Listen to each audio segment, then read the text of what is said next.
दोस्तों, कहते हैं कि माँ अपने बच्चों के लिए कुछ भी कर सकती है, लेकिन जब वही कुछ भी सीमा पार कर जाए तो वह त्याग नहीं, त्रासदी बन जाता है।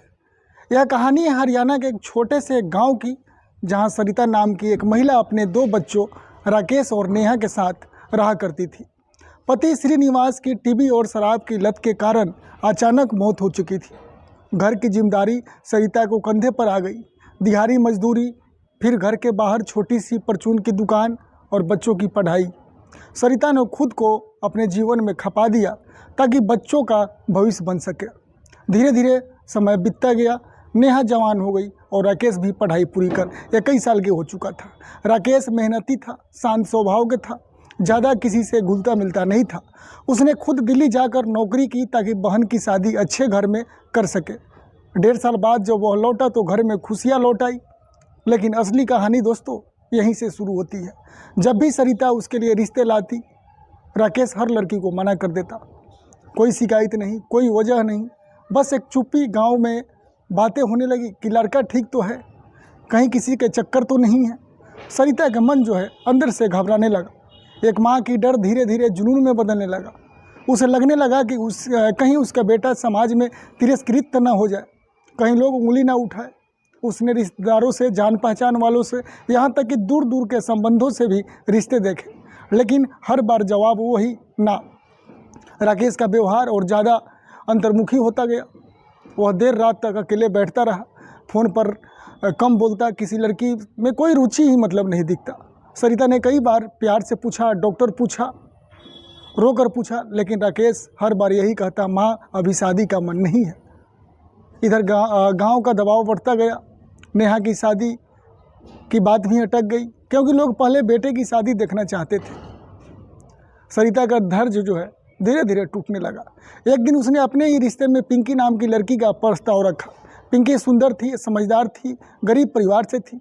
उसे लगा कि अपने घर की लड़की होगी तो निभा जाएगा, लेकिन राकेश ने फिर मना कर दिया। सरिता के भीतर एक तूफान उठने लग गया। उसे लगा कि शायद उसके बेटे में कोई कमी है, शायद कोई ऐसी सच्चाई है जिसे वह समझ नहीं पा रही है। उसने बिना सोचे समझे कुछ ऐसा कदम उठाए जिनके बारे में सोचना भी गलत है। वह अपने बेटे को परखना चाहती थी। वह यह जानना चाहती थी कि आखिर उसका बेटा किससे भाग रहा है। लेकिन दोस्तों, किसी इंसान की पहचान को परखने का अधिकार किसी को नहीं है, यहाँ तक कि माँ को भी नहीं। कुछ दिनों बाद एक ऐसी घटना हुई जिसने सरिता को आंखें खोल दी। एक शाम राकेश अपने एक दोस्त को घर लाया। दोनों कमरे में चले गए। कुछ देर तक दरवाज़ा बंद रहा। वहीं उसकी माँ सरिता चाय लेकर जब कमरे में पहुंची तो अंदर से हंसी और फुसफुसाहट की आवाज़ आ रही थी। दरवाज़ा थोड़ा खुला था और जो उसने देखा उसने उसकी दुनिया को हिला कर रख दी। राकेश और उसका दोस्त बेहद करीब थे।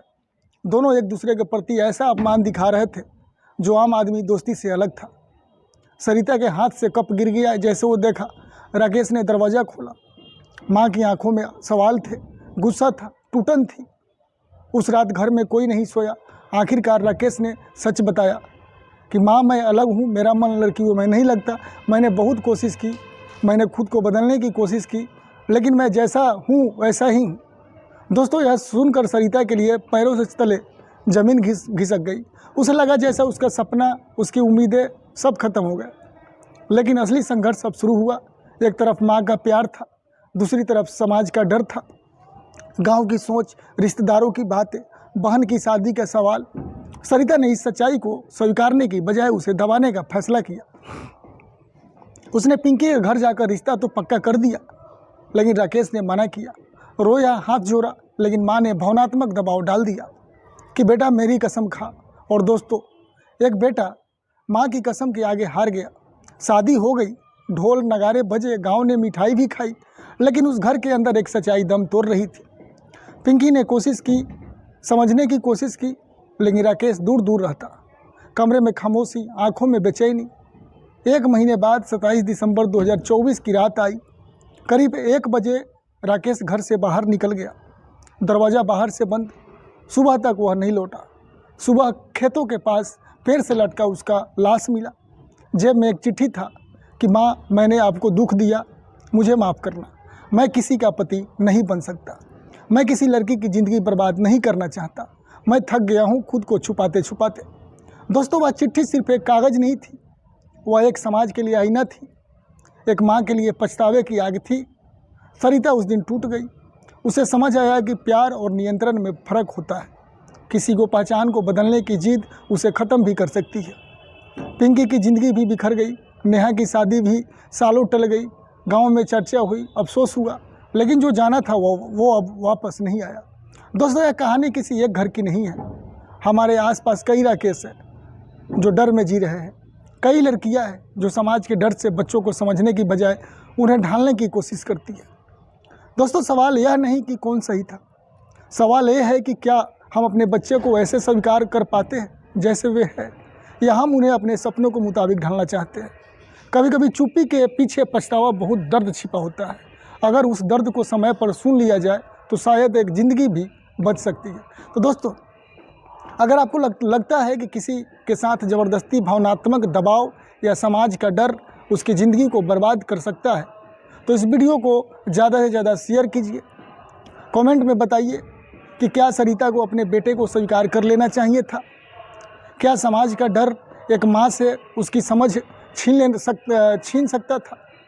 तो दोस्तों, आप लोग कहाँ से हमारे वीडियो को देखते हैं, कमेंट बॉक्स में ज़रूर बताइएगा। मैं अभय आपसे यही कहूँगा, बच्चों को समझिए, उन्हें सुनिए, क्योंकि कई बार उनकी खामोशी ही उनकी आखिरी पुकार होती है। दोस्तों, मिलते हैं अगली सच्ची घटना के साथ। तब तक सुरक्षित रहिए, जागरूक रहिए और इंसानियत को जिंदा रखिए। नमस्ते, प्रणाम, जय हिंद, जय भारत।